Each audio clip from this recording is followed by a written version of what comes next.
Décision Plus est au service des investisseurs boursiers depuis 1987, au tout début de l'autonomie boursière. Notre logiciel de graphique Market Vision Plus et notre logiciel de code dynamique Trader Plus en ont fait sa renommée. Nous sommes encore ici parce que nous évoluons sans cesse et que nous servons bien nos clients. Découvrez nos produits et services spécialement conçus pour l'investisseur actif et autonome dans la boutique Décision Plus. Le logiciel de graphique Market Vision Plus est en français. C'est le logiciel le plus utilisé par les investisseurs de chez nous. C'est lui que vous voyez dans le feu de l'action.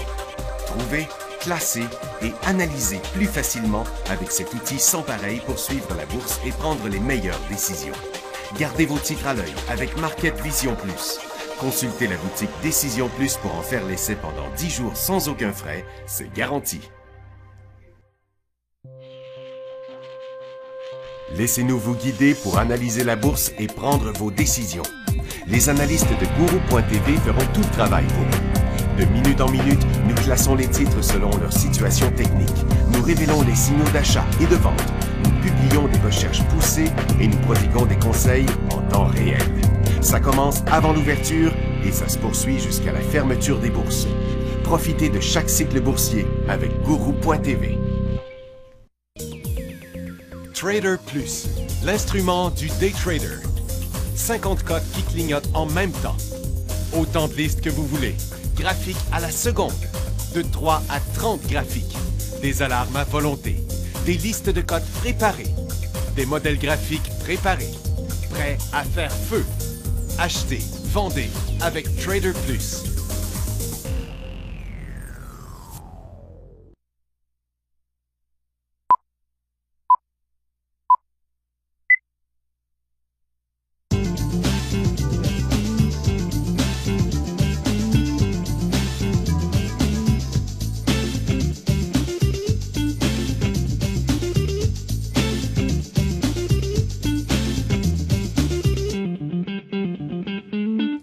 Bonjour tout le monde, bienvenue dans le feu de l'action mercredi le 17 février 2016. Bon, hier, on ne savait pas trop où les marchés s'en allaient. C'est juste à la toute fin de l'émission que le marché nous a montré son envie de monter, on pourrait dire. Et puis là, ben, c'est quand même très fort. Les mines sont hallucinantes, les services financiers aussi, mais les mines, ça a continué encore ce matin. Et puis le pétrole est en feu. C'était nos recommandations ce matin du côté pétrolier parce que, bon, ça continue encore. Ils disent encore des choses. En fait, ils répètent un peu les mêmes nouvelles. Là. La Russie, l'Arabie Saoudite, le Venezuela, le Qatar ont convenu de geler leur production pétrolière. Même en Iran, ils ont dit que qu'ils étaient pour favoriser ça. Ils n'ont pas réduit leur production, mais ils sont d'accord là qu'on puisse maintenir les prix. Ben là, même eux autres, ils veulent en vendre. Tout le monde voudrait vendre leur pétrole plus cher. Personne ne veut céder, mais on voit qu'il y a de la volonté. Donc, le pétrole a cessé de descendre, les pétrolières ont commencé à monter. Puis, il semble qu'on est sur un bon petit rebond. Bon, est-ce qu'on aurait atteint le creux? Je trouve que j'ai vraiment pas... en tout cas, les compagnies auront toujours bien réussi à continuer à montrer des profits, même si encore aujourd'hui, avec des grosses baisses de revenus, ils montrent des profits faramineux. Mais peut-être que les commandes, les demandes, peut-être que la production, pas du pétrole, mais de toutes sortes de matières, va s'améliorer. Ce serait pour ça que les mines donneraient un petit coup là. Mais il semble que les choses s'améliorent un peu. Bon, vous savez, dernièrement, je vous disais, les mines sont rendues tellement bas, on ne peut plus jouer ça à la baisse, le pétrole non plus. Il s'est passé les mêmes affaires en 2008. Quand Tech avait touché 2,5 piastres, il n'y avait pas personne tout le monde avait peur d'en acheter, et puis après ça, ben, ça a monté pendant 3 ans. Donc, on est rendu à un niveau où les choses commencent à être intéressantes. Il va falloir y aller étape par étape, cycle par cycle. Pour l'instant, ils ont quand même fait un bon bout là, dans 3 jours. Je sais pour avoir suivi ça moi-même un peu tout le temps. D'ailleurs, j'étais là-dessus ce matin, encore sur Tech, puis même en Cana, tiens, je le vois là en train de faire un petit bout. Regarde, j'aime bien ça, moi aussi, le day trading, mais pas quand ça descend. J'aime ça quand ça monte, puis quand le marché a de la force. C'était quand même un peu tôt en swing trading parce qu'on était dans des tendances baissières. Le premier cycle se fait à l'intérieur des tendances, mais les prochains cycles vont se faire à l'extérieur de la tendance baissière. Donc, il reste encore du potentiel dans le marché. Là, on suit ça de proche. Donc, comme vous voyez, les marchés sont encore en feu aujourd'hui. 1,8 sur Nasdaq, 1,3 sur le Dow, 1,9 à Toronto. Donc, le cycle haussier se maintient. On pourrait peut-être atteindre la résistance. Bon, en tout cas, les yeux sont plus tournés vers l'Asie, là, parce que même si les marchés asiatiques continuent à descendre, les marchés américains et canadiens, eux autres, continuent à monter, l'Europe aussi. Donc, le dollar américain, pas là, ça, c'est le dollar américain. Lui, il s'est stabilisé, donc c'est pas lui qui attire plus l'attention aujourd'hui. Le dollar canadien, youf, il y en a qui vont être contents. Ça commence à remonter. Et là, je pense aux Snowbirds qui sont dans le sud. Eux autres, là, quand le dollar canadien était en bas, là, je vous dis que ça coûtait cher échanger de l'argent. Ça, c'est clair. Et puis, si on regarde les marchés, le marché japonais a encore été à la baisse, même était passé encore dans un cycle baissier. Et puis, si on considère que ça, c'est un cycle baissier, que ça va de même, la tendance est même plus abrupte. Et puis, en Chine, ça s'est pas amélioré non plus. Ça ne prendra pas grand-chose pour que la tendance s'inverse, mais là, on est allé encore à la baisse hier. Est-ce que c'est nous qui va leur montrer la bonne direction cette fois-ci? Et Londres, comme vous voyez, c'est fort. On disait ce matin que possiblement ça va atteindre la résistance. Par contre, il y a déjà un grand bout de fait et c'est pas le seul marché. Sur Nasdaq, ça fait 3 jours que ça monte. Même s'il reste encore un peu de potentiel, à très court terme, en swing trading, c'est un peu rough. Regardez quand est-ce que ça s'est passé. Je vais vous mettre ça dans un graphique. Est-ce que je vais le voir dans un graphique de 2 minutes? On ne voit pas, non, on va le mettre en 3 minutes parce que je ne voyais pas assez de données en arrière. Donc, vous voyez, hier à l'émission, on était ici, là. Et puis, donc, c'est pas longtemps après que, le marché est revenu au-dessus de sa résistance. Puis ce matin, ça a continué. Puis ça a été le cas. La même chose dans le Dow Jones. Ça s'est passé vers midi, comme je vous disais, à la toute fin de l'émission, la reprise à la hausse. Et puis, ce qu'ils disent en Chine, c'est que les régulateurs chinois promettent de soutenir l'économie réelle. C'est tout ce qu'il y avait à dire, eux autres. On a bien des affaires sur Bombardier. Toutes les nouvelles en parlaient hier parce que c'est les résultats financiers ce matin. Les résultats financiers de Bombardier, ils attendaient 2 cents. Ils ont eu Sweet Zero, mais il y a quand même puis 15% de baisse des revenus. Mais ils avaient préparé leur affaire comme il faut. Ils ont dit, garde, il va falloir qu'on sorte des résultats financiers poches, mais on va sortir ça en même temps que des bonnes nouvelles. Ça fait que c'est ce qui a eu pour effet de propulser Bombardier à la hausse aujourd'hui. Puis, je reviens dans 2 secondes.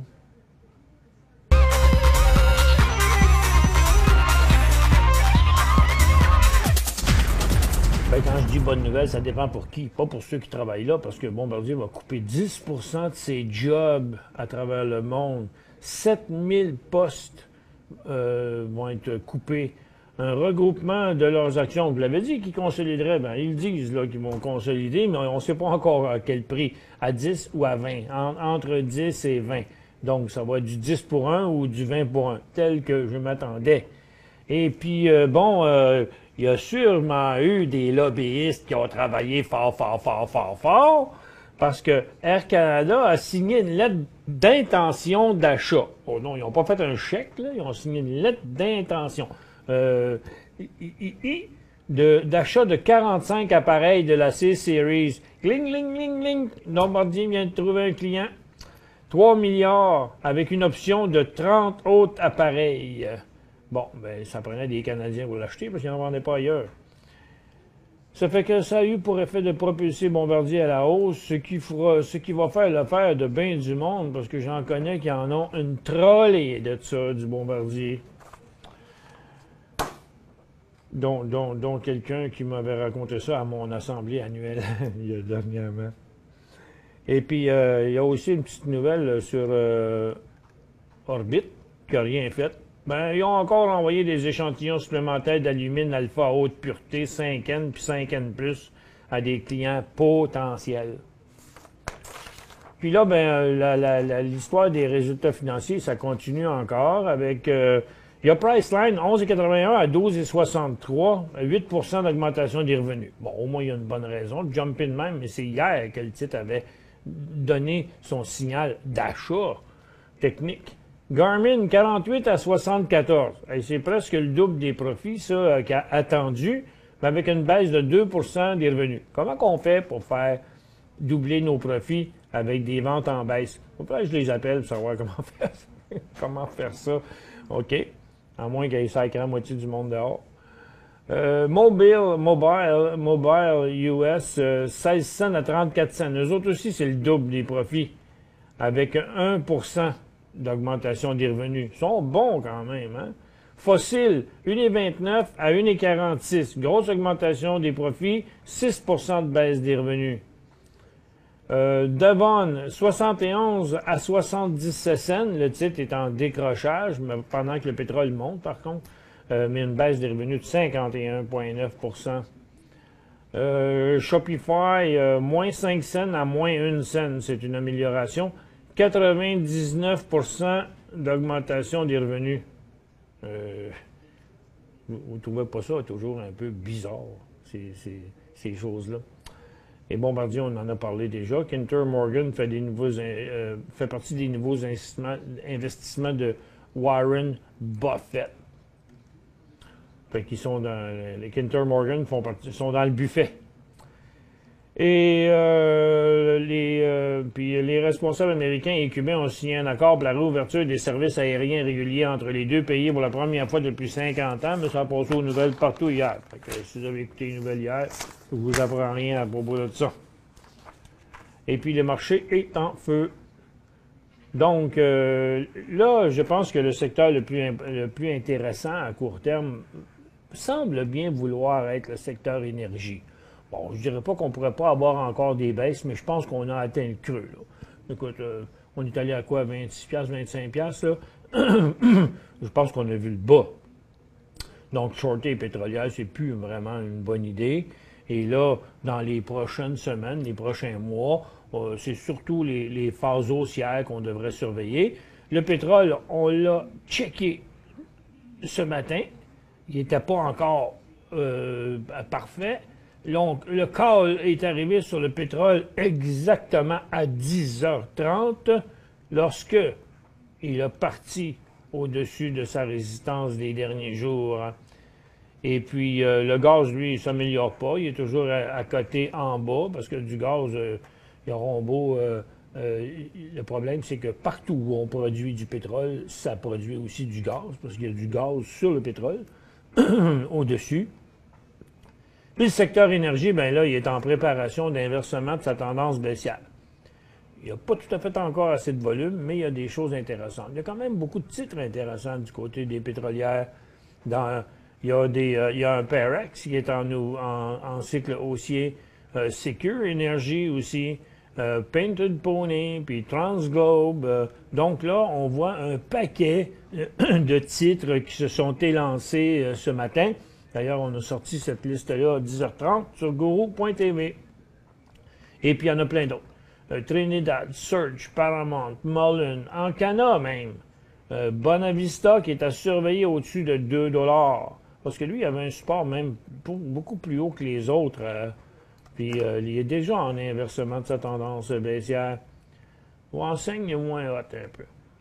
Puis, après, ouais, c'est ceux-là, les plus beaux, je vous les ai montrés. Puis après, il y a le secteur aurifère qui confirme aujourd'hui un nouveau creux, plus haut que le précédent, dans sa tendance haussière. Donc, pour l'instant, la correction est estompée. Les titres, par contre, ne suivent pas trop. Les titres sont pas aussi forts que l'or lui-même. Mais à surveiller pour un nouveau haut dans ce cas-là. Mais j'irais plus vers le pétrole que vers l'or. Pour joindre Michel Carignan et son équipe par courriel, écrivez à michelcarignan@decisionplus.com.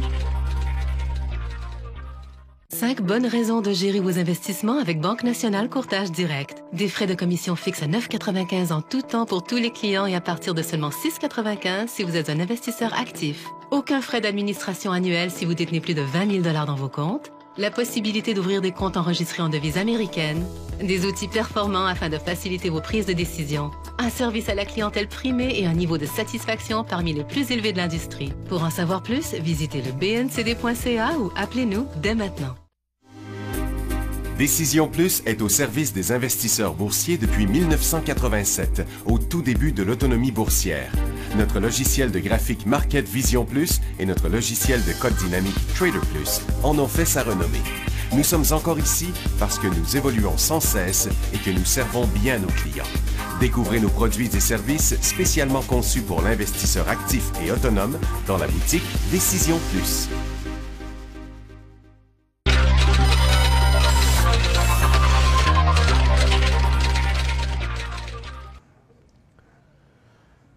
Bon retour, mesdames et messieurs. On a... là, je vais vous montrer maintenant l'indice minier. Non, pas là, là.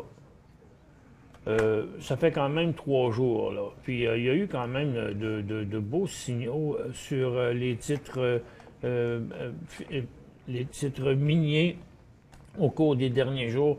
Je le sais pour avoir joué avec ça un peu moi-même. Donc, hier... encore à l'heure de l'émission, puis en après-midi. Donc, on a eu plusieurs nouveaux cycles haussiers, puis encore ce matin, là, juste ici, pas longtemps après l'ouverture. Je vais vous le montrer en intra-séance, là. Donc, moi, je faisais l'émission à 9h15. Fait que pas moyen de faire ça. Puis après ça, ben, il fallait attendre le prochain signal. Puis le prochain signal est arrivé là, le dray là, à 10h. Puis là, il plafonne, là, le secteur minier. Après 3 jours de hausse, je dis pas qu'il peut pas faire encore un petit bout, mais pas trop, là. Et ça commence à être un peu plus risqué, là, à cette hauteur-là. En day trading, ça va, là, quelques petits trades encore, mais en swing trading, maintenant, étant donné que la tendance a été inversée, laissons-le se calmer, puis là, au début du prochain cycle, ce sera Go Joe. Et puis là, tous les secteurs presque ont fait des cycles haussiers puis approchent de leur résistance, là, comme la consommation discrétionnaire, les services financiers, les industriels qui ont décollé hier après-midi sur le tard, montent encore un peu ce matin. Eux autres, ils ont encore un petit peu d'espace. Mais la plupart des secteurs maintenant sont en hausse. Si vous avez manqué ce cycle-là, attendez que ça se pose. Attendez qu'on ait une pause, puis attendez le début du prochain cycle haussier. Il sera quand même temps, parce que, attendez un peu, là, je vais vous montrer ça de même, là, de consommation discrétionnaire. Après, tiens, il y a encore de la place, là, OK? Le bateau n'est pas parti tout seul, là. Bon, donc, ça va se stabiliser ici. Là, pour l'instant, c'est des rebonds dans des tendances baissières. Après un point de stabilité puis un nouveau décrochage, lorsqu'on établira officiellement une nouvelle tendance haussière, l'inversement de la tendance baissière et non pas juste du dernier cycle, bien là, ce sera un go à ce moment-là. Et fait que, pour l'instant, là, on est un peu à bout de souffle. Là. À court terme, c'est surtout les pétrolières qui sont à surveiller. Temps pour acheter les banques canadiennes. Les questions sont vieilles de quoi? 2-3 jours, là? Ouvre donc ça, cette la question-là, parce que il y a Micheline ici là, qui demande temps pour acheter les banques canadiennes. Non, pas après 3 jours de hausse, mais c'est pas de votre faute. La question ne vient pas d'aujourd'hui. Et puis, Ancana, c'est-tu bon? Ancana, ECA, Ancana, il est sur une base, OK? Mais c'est pas le privilégié pour l'instant, mettons. C'est loin d'être lui le plus fort. Une liste des FNB, Micheline demande, bien, sur décisionplus.com, dans formation, dans un des menus en haut, dans formation, vous avez un peu plus bas une liste des FNB assez exhaustive.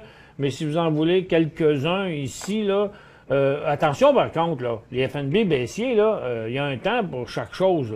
Là, c'est plus le temps des FNB baissiers à très court terme. Là, le marché monte fort depuis 3 jours. Regardez les FNB baissiers. Là. Celui sur le TX60, là, il est en déroute. Celui le SPX, là, qui est sur le SP500, il est en baisse aussi. Celui de Nasdaq, là, le SQQQ, il est en baisse aussi, parce que là, le marché est en cycle haussier. Et puis, si le marché pourrait inverser sa tendance baissière, mais les FNB baissiers vont devenir vont inverser aussi leur tendance haussière.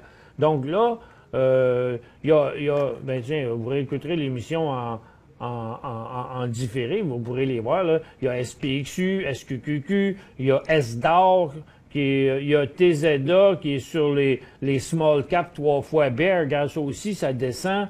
HVU qui est sur le SP500, le TVIX qui est aussi SP500, SCO qui est sur le pétrole, mais là le pétrole monte, fait que SCO descend, OK?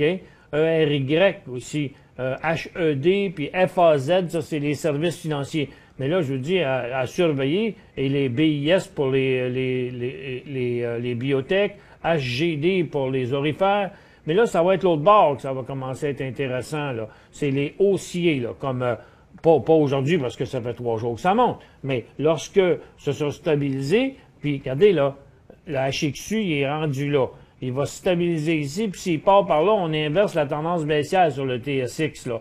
Donc, dans le prochain début de cycle haussier, ben, c'est pas les Beta Pro baissiers, c'est pas les FNB baissiers qui vont vouloir être dedans, c'est les FNB haussiers. Puis dans les haussiers, bien, HXU, UPRO, TQQQ, UDOR, TNA, et HVI, qui sont toutes l'inverse des autres que je vous ai montrés au début. Tiens, regarde, je vais vous mettre la liste là. Si vous l'écoutez en différé, bien, vous pourrez prendre, tiens, les baissiers sont tous au début, aller jusqu'à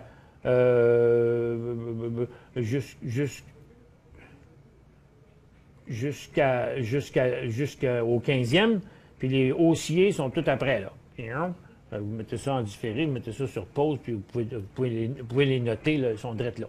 Parce que je ne les ai pas dans une liste là, pour vous les donner à l'instant. Il est ça? On l'a-tu? Mais les dons? OK. Ben, je vais vous mettre le fichier partage de documents dans une couple de minutes. Max nous met ça dans la plateforme. Vous allez pouvoir le télécharger dans 3, 4, 5 minutes. Je vais vous le dire quand. Préparez-vous pour ça. Quand vous rachetez les banques canadiennes, non, ça c'est fini, c'est fini, c'est fini. Benoît a choix HOD à 25 et 10. Oups! HOD, là le pétrole monte avec votre HOD descend. Vous avez payé. Ouch! Ah, vous avez payé 25 et 10, il vaut 24,57. En tout cas, regarde, vous avez vu ce que j'ai dit. Moi, je pense que le pétrole, maintenant, là, c'est plus parti vers le haut. Ça fait que, attention à vous avec ça, là. Techniquement, le pétrole va être haussier quand HOU va briser sa résistance, puis HOD va briser son support, mais il va être rendu à 20$. Là, à 24,57, vous devriez peut-être réduire ça ou flusher ça, là, parce que pour éviter. Est-ce le temps de sortir avant le rebond du pétrole? Oui.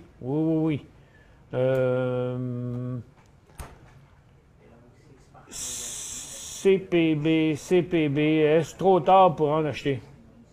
Je reviens après la pause.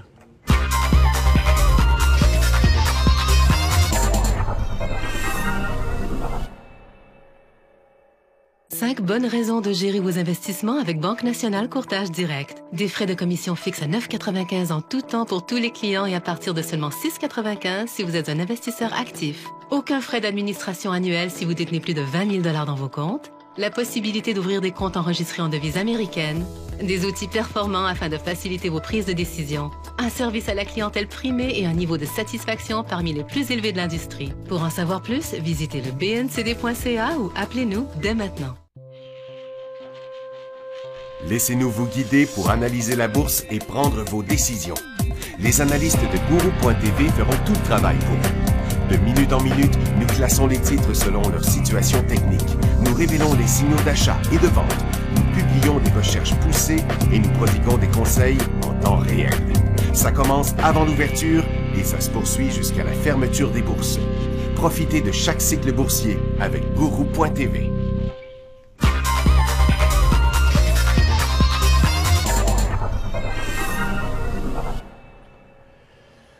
Bon retour, mesdames et messieurs. CPB, est-tu trop tard pour nous acheter? Ouais, la soupe, elle déborde, là. La canne de soupe est en train de déborder un peu, là. Il est trop tard, là, à très court terme, là, parce que le titre est parti de 56 et 84, là. Puis là, il a touché 61 et 60. Puis regardez, il est parti de l'autre bord, là. Fait que pour l'instant, non, c'est pas le temps. Laissez-le se corriger jusqu'à sa ligne de tendance, genre 57,5, là, quand il se sera stabilisé là, lorsque son stochastique 522 sera rendu en bas en situation survendue seulement. Geoffrey dit bonjour M. Carignan, je tiens à vous remercier vraiment. Super ce que vous faites. Ben merci beaucoup. On fait notre gros possible.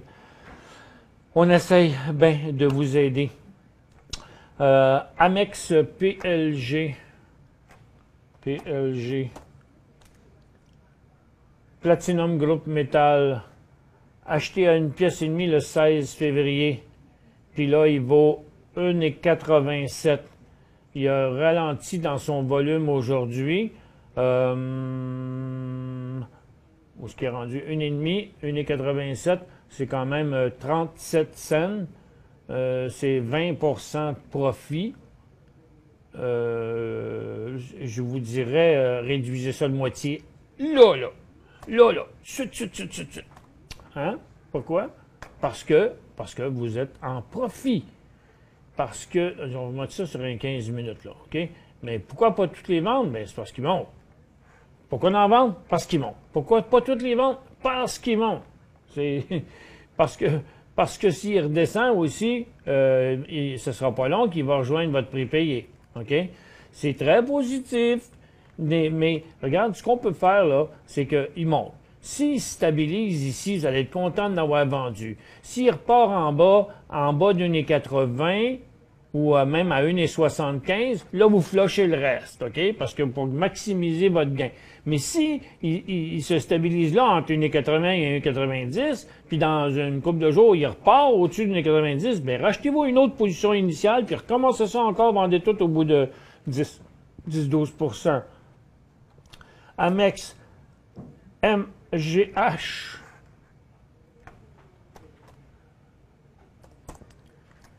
Minco Gold. Bon, il est sur un creux. Il s'est passé quelque chose là-dessus. Hein? Le titre a flyé dernièrement. Vous avez acheté à 28 cents. Bon, là, pour l'instant, il vaut 28 cents. Donc, manquez pas votre coup de vendre la moitié de votre position à 35-37. OK? Ennemi, Stéphane. Et merci de la part de notre équipe, Geoffrey. Ennemi, Nouvelle Muni Income, Ennemi, à Toronto, OK. NMI. Ah, New Market Gold, il est en feu. Lui, là sur un nouveau haut. C'est pas une vieille compagnie. Il est sur un signal d'achat aujourd'hui, c'est son plus gros volume de l'année. Bien sûr. Signal d'achat là-dessus. Que penses-tu de DBO Technologies? Je les ai jamais essayé, les sièges. Encore. DBO. Il me semble que ça doit être la genre d'affaire qui peut donner mal au cœur un peu en même temps. Là, mais je parle avec mon chapeau, je ne l'ai pas essayé. Il faudrait bien que j'aille chez IMAX à un moment donné, vous testez ça. Ça doit être quand même drôle. DBO, TSX, pour l'instant, écoute, ça fait des années qu'ils s'essayent. Ils réussissent, mais ça doit être du côté des profits, je suppose, qu'ils sont pas là. Mais en tout cas, ils ont fini leur phase. Ils vont bien mieux qu'avant. Il y a souvent des poussées de volume. Mais moi, je dirais que ce sera juste le jour où il passera les 40 cents. Daniel, lorsque le TS6 ou un titre est en hausse, vous annoncez des points d'entrée. Pouvez-vous expliquer comment vous trouvez un point d'entrée? Je suis vraiment surpris que vous me posez cette question-là, Daniel. Vraiment. Parce que je sais que vous êtes venu au cours. Je sais que vous êtes venu me rencontrer, vous avez eu votre séance en privé aussi. Puis que vous me posez encore cette question-là. Je ne comprends pas, là. Je comprends pas. Bon. Comment on détermine un point d'entrée? Un point d'entrée, là, c'est quand la tendance baissière est finie. Regarde, premièrement, il y en avait un ici. OK? Pourquoi? Parce que le titre, il descendait. Il a arrêté de descendre, il est venu faire un support plus haut. Donc, les vendeurs sont rendus jusque-là. Les acheteurs ont fait monter le titre jusque-là. Les vendeurs n'ont pas revenu jusqu'en bas. Là, il y a eu une autre vague d'acheteurs. Donc, première vague d'acheteurs. Première journée d'un nouveau cycle dans une nouvelle tendance haussière. Ça, le meilleur point d'entrée, là, c'est après une tendance baissière, la première journée d'un nouveau cycle haussier dans une nouvelle tendance haussière. Mais là, c'est pas le cas. Là, s'il se stabilise ici à 40 piastres, pardon, s'il stabilise à 40, puis on va vous le mettre comme ça, puis je vais faire de même, puis on va, il me reste juste 30 secondes. Ben, j'aurai juste le temps de donner cet exemple-là, là. Regarde, comme ça, il stabilise ici, OK? Pendant ce temps-là, le stochastique, il retourne là, puis quand son stochastique va arriver en bas, puis quand son stock va décoller là, comme ça, à 42 et 30, ce sera un go. Puis pour Tech, ça va être à peu près la même chose. Regarde, son point d'entrée, il était là. Ou là. OK? Ou là. Mais pas là. Ça fait 3 jours qu'il monte. Merci à tous d'avoir été là. On se retrouve demain dans le feu de l'action.